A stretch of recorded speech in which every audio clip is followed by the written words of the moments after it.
बिस्मिल्लाहिर्रहमानिर्रहीम अस्सलाम वालेकुम। आज हम कर रहे हैं एक्सरसाइज 14A क्वेश्चन नंबर 1। इसके अंदर हम सीखेंगे मीन, मीडियन और मॉड कैसे फाइंड करते हैं। ठीक है, तो बहुत सिंपल है, सिर्फ थोड़ी सी प्रैक्टिस से इंशाल्लाह ये चीज़ें समझ में आ जाएंगी। यहाँ पर आपके पास हाइट्स गिवन है ऑफ 6 प्लांट्स और वो हैं 100, 115, 120, 135, 145 और 111। इनकी मीन हाइट फाइंड करनी है। जब भी हमें मीन फाइंड करना होता है तो ग्रेड 5 में भी हमने सीखा था एवरेज कैसे कैलकुलेट करते हैं। हम सारे नंबर्स को प्लस करते हैं और उसके बाद जितने नंबर्स होते हैं उससे डिवाइड कर देते हैं। तो यहाँ पर हम क्या करेंगे, ये जो जितने भी हमारे पास नंबर्स हैं ना, 100 और प्लस हमारे पास 115 प्लस 120 प्लस 135 प्लस 145 प्लस 111, इन सबको प्लस करके हमने क्या करना है, डिवाइड कर देना है 6 से। We are getting the total age 726 और जब हम इसको डिवाइड करेंगे 6 से so the answer comes 121 and that's the mean height. Very simple. ठीक है, उसके बाद है ages in years of 5 students are given 9, 12, 10, 9, 11। Mode of this data. Mode का मतलब क्या होता है, मोस्ट रिपीटेड वैल्यू। जो नंबर बार बार रिपीट होता है उसको हम मोड कहते हैं। तो यहाँ पर हमारे पास कितने नंबर्स हैं, 1 2 3 4 5। इसके अंदर से 9 2 दफ़ा आया है, बाकी सब एक एक दफ़ा आए हैं, तो हमारे पास मोड क्या है, दैट इज़ 9। ठीक है, अब मीन आपको कैलकुलेट करना है, तो मीन हमें पता चल गया। सारे नंबर्स को प्लस करो, उसके बाद देखो कितने नंबर्स हैं उससे डिवाइड करते हैं। ठीक है, तो यहाँ पर हमारे पास 3 + 5 + 7 इट्स 15, 15 + 9 इज़ 24। 24 को हम किससे डिवाइड करेंगे, 4 से, क्योंकि हमारे पास 4 नंबर्स हैं, तो हमारे पास यहाँ पर आंसर आ जाएगा 6। ठीक है, और उसके बाद फिर हमारे पास है यहाँ पर मीडियन। मीडियन किसको कहते हैं, मीडियन कहते हैं मिडिल वैल्यू को। आपने क्या करना है, सबसे पहले ये जितने भी नंबर्स हैं इनको असेंडिंग ऑर्डर में लिखना है। असेंडिंग ऑर्डर में हम अगर लिखते हैं इसको तो हमारे पास आएगा 10 सबसे पहले, फिर उससे बड़ा 13, फिर 14, फिर 15, फिर 17। अब हमें ये देखना है कि इसके अंदर मिडिल में कौन सा नंबर आ रहा है। तो 5 में से मिडिल में कौन सा नंबर है, 3rd नंबर पे जो होगा, 2 इधर और 2 इधर, तो ये मिडिल में नंबर हमारे पास आ रहा है, that is the median. We will write 14 over here. ठीक है, अगर आप डायरेक्टली इसी के अंदर से देख के मिडिल में नंबर लिख देते 17 तो आपका आंसर रॉन्ग हो जाएगा। फिर मोड, मोड हमारे पास यहाँ पर क्या है, 1 2 2 6 8 2 9। तो इसके अंदर सबसे ज़्यादा नंबर कौन सा रिपीट हो रहा है, 2 3 दफ़ा आया है, तो दैट इज़ मोड। ठीक है, उसके बाद क्वेश्चन नंबर 2 में कह रहे हैं state whether the following are true और फॉल्स। तो mean is the sum of all the values given in a set of data. तो यहाँ पर मीन हमारे पास सारी वैल्यूज़ का सम तो नहीं होता, बल्कि इसकी करेक्ट डेफिनेशन क्या है, sum of all the values of data divided by total number of values. Total number of values से हमें इसको डिवाइड भी करना पड़ता है, तो ये फॉल्स होगा, करेक्ट नहीं होगा, क्योंकि ये स्टेटमेंट कंप्लीट नहीं है। पार्ट बी में कह रहे हैं median is the sum of the greatest and the least value in a set of data. तो बिल्कुल भी नहीं, मीडियन बिल्कुल भी ऐसी बात नहीं है। मीडियन तो मिडिल वैल्यू को कहते हैं, तो यहाँ पर तो ये सम की बातें करें, ऐसी तो कोई भी बात नहीं है। ठीक है, if the values of a set of data is even it's median can not be found, ऐसी बात भी नहीं है। यहाँ पर आपसे कह रहे हैं कि जैसे हमारे पास यहाँ पर मीडियन में ऑड नंबर ऑफ वैल्यूज़ थी, यानी 5 थी, तो अगर हमारे पास किसी सेट के अंदर इन्हीं नंबर्स की अगर मैं यहाँ पर बात करूँ, फॉर एग्जांपल मेरे पास हो 13 और 12 14 15 16 17। ठीक है, तो अब यहाँ पर मेरे पास जो सेट ऑफ डेटा है उसके अंदर मेरे पास 6 नंबर्स हैं, इसको कहते हैं इवन सेट ऑफ डेटा। ऊपर हमारे पास 5 नंबर्स थे तो वो ऑड सेट ऑफ डेटा था। यानी अगर आपके पास जो नंबर ऑफ वैल्यूज़ हैं वो इवन नंबर में हैं, तो यहाँ पर कह रहे हैं कि आप उसका मीडियन फाइंड नहीं कर सकते, ऐसी बात नहीं है। इसका भी हम मीडियन फाइंड कर सकते हैं। इसकी मिडिल वैल्यूज़ 2 निकालेंगे, तो 1 2 3 4 5 6, इसमें से हमारे पास ये 2 नंबर्स हैं मिडिल में, तो हम क्या करेंगे, इन दोनों को प्लस करेंगे और डिवाइडेड बाय 2 कर देंगे, तो हमारे पास मीडियन आ जाएगा। तो इम्पॉसिबल नहीं है, हाँ इसका मेथड डिफरेंट है, तो इट इज़ ऑल्सो फॉल्स। फिर आपसे कह रहे हैं mode can not be more than 1। तो मोड हमारे पास एक से ज़्यादा नहीं हो सकता, बिल्कुल हो सकता है। अगर हमारे पास यहाँ पर एक सेट ऑफ डेटा के अंदर एक मॉड से ज़्यादा नहीं हो सकता, तो ये बात भी गलत है। बिलफर्ज मेरे पास यहाँ पर नंबर्स हैं 2 2 3 5 7 5 1। ठीक है, तो अब इसके अंदर मेरे पास यहाँ पर 2 भी 2 दफ़ा रिपीट हुआ है और 5 भी 2 दफ़ा रिपीट हुआ है, तो इसके अंदर हमारे पास 2 मॉड्स हैं। और यहाँ पर ये कह रहे हैं कि मॉड सिर्फ एक नंबर हो सकता है, एक से ज़्यादा नहीं हो सकता, तो दैट्स रॉन्ग। ठीक है, तो ये भी फॉल्स है। अभी तक हमारे पास सारी स्टेटमेंट्स फॉल्स हैं। और मॉड ऑफ 13 10 16 25 30 इज़ 30, तो इसके अंदर हमारे पास कोई भी नंबर रिपीट हो ही नहीं रहा, तो हमने यहाँ पर 30 कैसे कह दिया, ये भी फॉल्स है। ठीक है। मॉड तब होगा जब कोई एक नंबर ज़्यादा दफ़ा रिपीट हो रहा हो। उसके बाद क्वेश्चन नंबर 3 में हमसे कह रहे हैं find the mean of the following. तो मीन तो फाइंड करना बहुत ही सिंपल है। हमने क्या करना है, इन सबको प्लस करना है और डिवाइड कर देना है। तो हम यहाँ पे क्या करेंगे, सबका पहले टोटल निकाल लेते हैं, उसके बाद फिर इसको डिवाइड कर देते हैं। लेकिन यहाँ पर आपको एक चीज़ का ध्यान रखना है कि अगर आपके पास कोई वैल्यूज़ मिलीग्राम्स और ग्राम्स अलग अलग यूनिट्स में आ गई तो पहले आपने उन सबको सेम यूनिट्स में करना है, फिर आपने उसको डिवाइड करना है, वरना आपका आंसर गलत हो जाएगा। ठीक है। यहाँ पर हमने क्या किया, इन सबको प्लस किया, हमारे पास आंसर आया 1220 और उसके बाद फिर हम इसको डिवाइड कर देंगे 5 से, तो हमारे पास मीन आ जाएगा 244। ठीक है। इसी तरह से हम इन सबको प्लस करेंगे तो हमारे पास पार्ट बी का जो आंसर आ रहा है 31.79, इन सबको प्लस करके उसको भी हम 5 से डिवाइड करेंगे और हमारे पास मीन आ जाएगा। यहाँ पर हम क्या करेंगे, सबको हम मिलीग्राम्स में कन्वर्ट कर देते हैं। अच्छा जी, पार्ट सी में बस आपको एक चीज़ का ध्यान रखना है कि आपके पास मिलीग्राम, किलोग्राम, ग्राम सब हैं। अब आपको यहाँ पता होना चाहिए कि 1 किलोग्राम में 1000 ग्राम्स होते हैं और 1 ग्राम में 1000 मिलीग्राम्स होते हैं। अब आपकी मर्ज़ी है कि आप सबको मिलीग्राम्स में रखना चाहते हैं, किलोग्राम्स में रखना चाहते हैं, ग्राम्स में रखना चाहते हैं। मैंने क्या किया, मैंने सबको मिलीग्राम्स में कन्वर्ट कर दिया। 1 किलोग्राम में 1000 ग्राम्स और 1 ग्राम में 1000 मिलीग्राम्स, तो 1 किलोग्राम में कितने मिलीग्राम्स हुए, 1000 मतलब 1 मिलियन। तो हमने क्या किया, यहाँ पर 18250 को एज इट इज़ रखा, ये मिलीग्राम्स में था। ठीक है। 6 kg को पहले 1000 से मल्टीप्लाई किया, फिर 1000 से, तो इसमें 6 ज़ीरोज़ आ गए, ये भी मिलीग्राम में आ गया।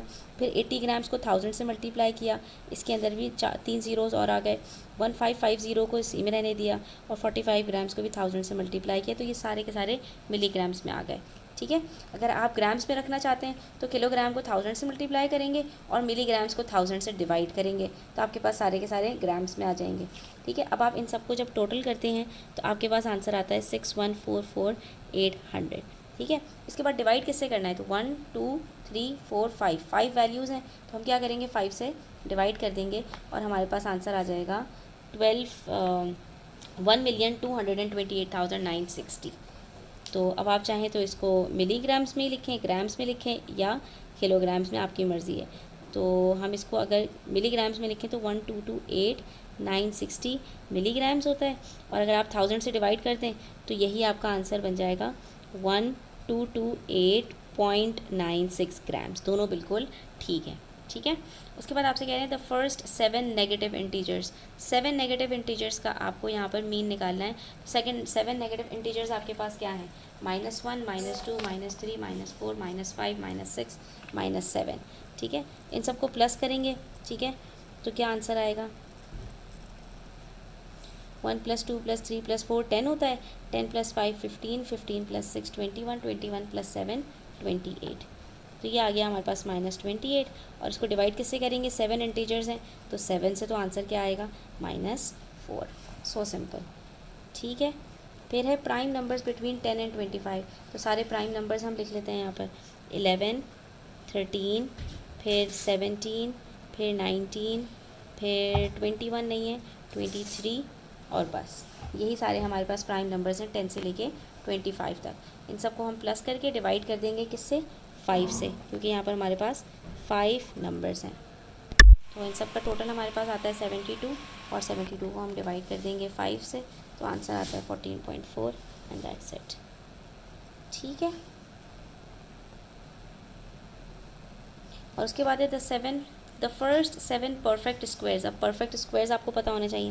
पहला परफेक्ट स्क्वायर 1 है, 1 1 ज़ार 1, 2 2 ज़ार 4, 3 3 ज़ार 9, 4 4 ज़ार 16। कितने परफेक्ट स्क्वायर्स लेने हैं, 7। 16 के बाद 5 5 ज़ार 25, 6 6 ज़ार 36, 7 7 ज़ार 49। ये हो गए हमारे पास 7 तक के परफेक्ट स्क्वायर्स। कितने हैं, 7। इन सबको हम प्लस करेंगे तो देखते हैं हमारे पास आंसर क्या आता है। तो जनाब हमारे पास आंसर आ रहा है 140। 140 को डिवाइड कर देंगे 7 से और आंसर आ जाएगा हमारे पास 20। तो फर्स्ट 7 परफेक्ट स्क्वायर्स का हमारे पास मीन है 20। ठीक है। अच्छा, यहाँ पर हमारे पास जो है ना प्राइम नंबर्स बिटवीन 10 एंड 25 का जो सम था ना वो 83 था, 72 नहीं था, तो इसको यहाँ पे करेक्ट कर लो।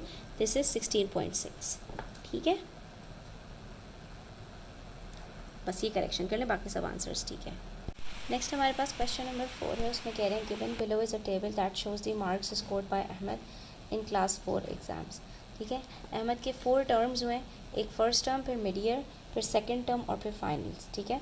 और 4 सब्जेक्ट्स में उसके स्कोर्स बता रहे हैं। तो क्वेश्चन नंबर 1 में आपसे कह रहे हैं in which of the languages was Ahmad's average marks highest. तो हमें चारों के अलग अलग एवरेज निकालेंगे, हम चारों को प्लस करेंगे, ठीक है, 35, 38, 27, 40, तो हमें और डिवाइड कर देंगे 4 से, तो इंग्लिश के एवरेज मार्क्स पता चल जाएंगे। इसी तरह से उर्दू का करेंगे, इसी तरह से साइंस का और इसी तरह से मैथमेटिक्स का। अब यहाँ पर हमने चारों सब्जेक्ट्स के एवरेजेस कैलकुलेट कर लिए हैं। इंग्लिश के एवरेज मार्क्स हैं 35, ठीक है, उर्दू के एवरेज मार्क्स हैं 30, साइंस के एवरेज मार्क्स हैं 40, मैथ्स के एवरेज मार्क्स हैं 46। आई गेस ये जो मार्क्स दिए हुए हैं ये 50 में से दिए हुए हैं। तो अब सबसे अच्छा एवरेज अगर हम देखें चारों सब्जेक्ट्स के अंदर तो वो मैथ्स के अंदर है, ठीक है, और जो है वो अब देखते हैं कि हमारे पास क्वेश्चंस क्या क्या हैं। अब देखिए यहाँ पर हमसे सबसे पहला जो सवाल इन्होंने पूछा है वो है इन विच ऑफ द लैंग्वेजेस। सवाल को समझना बहुत इंपॉर्टेंट है।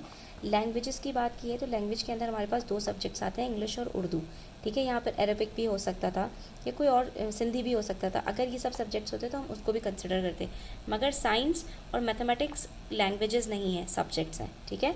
तो हमने सिर्फ और सिर्फ इंग्लिश और उर्दू को कंपेयर करना है।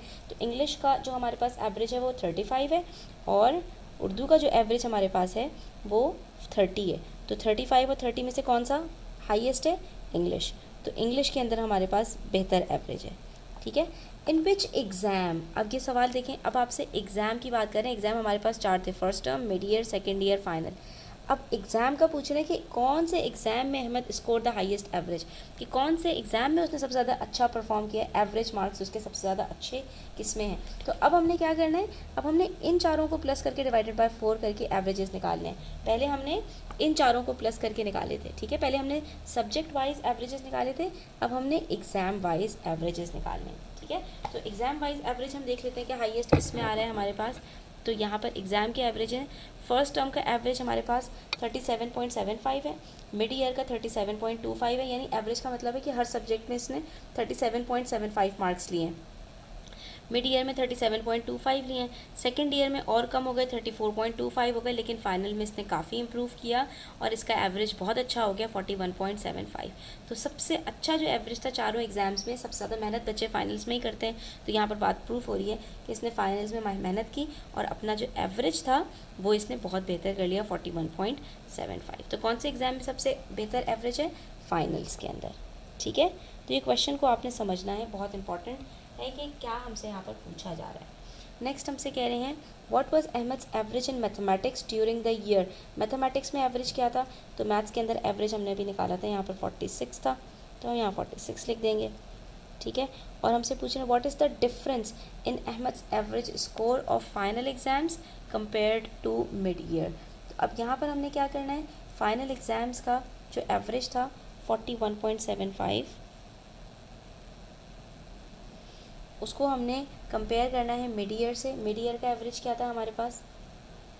37.25, और इन दोनों को माइनस कर देना है, तो हमारे पास आंसर आ जाएगा 4.5। तो इन दोनों के उसमें एवरेज में क्या डिफरेंस था? 4.5 का डिफरेंस था। अब जो ये टर्म्स यूज़ हो रही होती हैं इसको भी आपको बहुत अच्छे से पता होना चाहिए। नेक्स्ट क्वेश्चन में हमसे कह रहे हैं, ये क्वेश्चन यहाँ पर हमारा कंप्लीट होता है। क्वेश्चन नंबर 5 में कह रहे हैं school competition 3 children were asked to guess the weight of a book, ठीक है। 3 बच्चों से पूछा गया कि बताओ एक बुक का वेट कितना होगा। The guesses of the 3 children are 1 kilogram 300 grams, 1 kilogram 250 grams and 1 kilogram 500 grams। तीनों ने अलग अलग आंसर बताया। एक ने कहा कि हो सकता है 1 किलोग्राम 300 ग्राम्स वेट हो, एक ने कहा 250 ग्राम्स हो और एक ने कहा 500 ग्राम्स हो। What is the mean of their estimates. तो इसका एस्टिमेट निकालने के लिए हमें सिंपल कुछ भी नहीं करना, ये जो हमारे पास किलोग्राम्स है ना, इसको हम ग्राम्स में कन्वर्ट कर देते हैं। तो 1000 प्लस 300 क्या होता है? 1300, ठीक है। 1000 प्लस 250 क्या होता है? 1250, और 1500 ये हमारे पास सारे के सारे आ गए ग्राम्स में, ठीक है। तो इनके जो एस्टिमेट्स हैं, जो इन्होंने सोचा है, इन सब का हमें यहाँ पर मीन कैलकुलेट करना है। तो मीन कैलकुलेट करने के लिए हम क्या करेंगे? तीनों को प्लस करेंगे, तीनों को प्लस करके हमारे पास जो भी आंसर आएगा उसको हम किससे डिवाइड कर देंगे?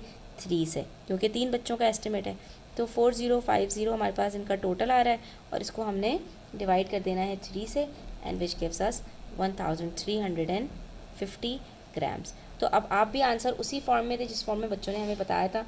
तो इसका मतलब क्या हुआ? 1 किलोग्राम एंड 350 ग्राम्स, ये आंसर आ रहा है। ठीक है, इनका एवरेज, यानी कि तीनों का जो अगर सेम होते आंसर्स तो क्या होता, 1 किलोग्राम 350 ग्राम्स। अच्छा जी, अब क्वेश्चन नंबर 6 देख लेते हैं। तो इसमें कह रहे हैं daily wages received by 7 workers is given below. 7 लोग हैं, ठीक है, नंबर ऑफ़ डेटा आपको बता दिया और उनकी सैलरीज भी बता दी, 125, 110, 140, 150, 135, 120, 130। Find the mean, median and mode of the data. तो अब हमें यहाँ पर तीनों चीज़ें कैलकुलेट करनी है, मीन भी कैलकुलेट करना है, मीडियन भी कैलकुलेट करना है और मॉड भी कैलकुलेट करना है। ठीक है, तो स्टेप बाय स्टेप हम सारी चीज़ों को यहाँ पर कैलकुलेट कर लेते हैं। ठीक है, तो मीन तो बहुत सिंपल है, आपको मीन पता चल गया। मीन क्या करते हैं, हम सारी वैल्यूज़ को प्लस करेंगे और डिवाइड कर देंगे 7 से, तो हमारे पास मीन आ जाएगा। ठीक है, दैट्स वेरी सिंपल। तो देखिए मीन तो हमने निकाल लिया, सबको प्लस किया, आंसर आया 910 और डिवाइड कर दिया हमने 7 से, क्योंकि 7 जो है वो पीपल की वेजेस हैं, तो हमारे पास आंसर आ गया 130 रुपीज़, यानी कि ऑन एन एवरेज 130 रुपीज़ सबने कमाए हैं। ठीक है, मीडियन निकालने के लिए क्या करेंगे, हम सबसे पहले सारे नंबर्स को रीअरेंज करेंगे स्मॉलेस्ट टू लार्जेस्ट में। तो सबसे स्मॉलेस्ट हमारे पास 110 है, फिर 120 है, फिर 125 है, फिर 130 है, फिर 135 है, ये हो गए 5, फिर 140 है और फिर 150 है। ठीक है, ये हमने रीअरेंज कर लिया। अब कितने 7 नंबर्स हैं, तो हमारे पास मिडिल में कौन सा होगा, 4th, 1 2 3 1 2 3, तो ये 4th हमारे पास मिडिल में है, तो median is equals to 4th value.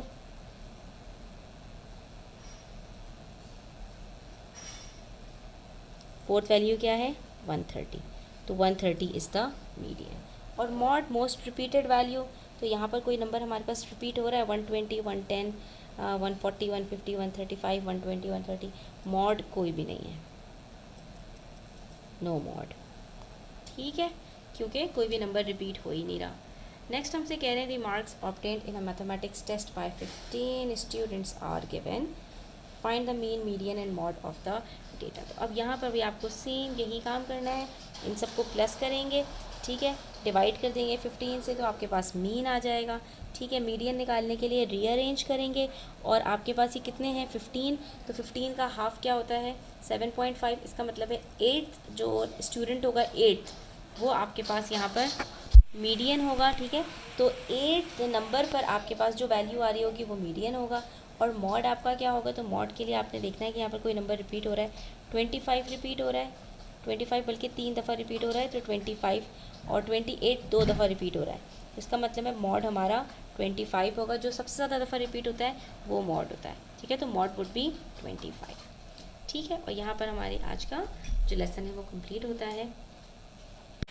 इंशाल्लाह नेक्स्ट वीडियो के अंदर हम जो है 14.2 कंप्लीट करेंगे, जिसके अंदर हमारे पास numerical data, continuous data, bar graphs और ये सारी चीज़ें हैं स्टैटिस्टिक्स से रिलेटेड। ठीक है, तो जो है वो वीडियो अच्छी लगी हो तो लाइक करें, अपने फ्रेंड्स के साथ शेयर करें, और कोई बात समझ में ना आए तो कमेंट सेक्शन में पूछ सकते हैं। अपना ख्याल रखें, चैनल पर नए हैं तो सब्सक्राइब करते जाएँ, और अल्लाह हाफ़िज़।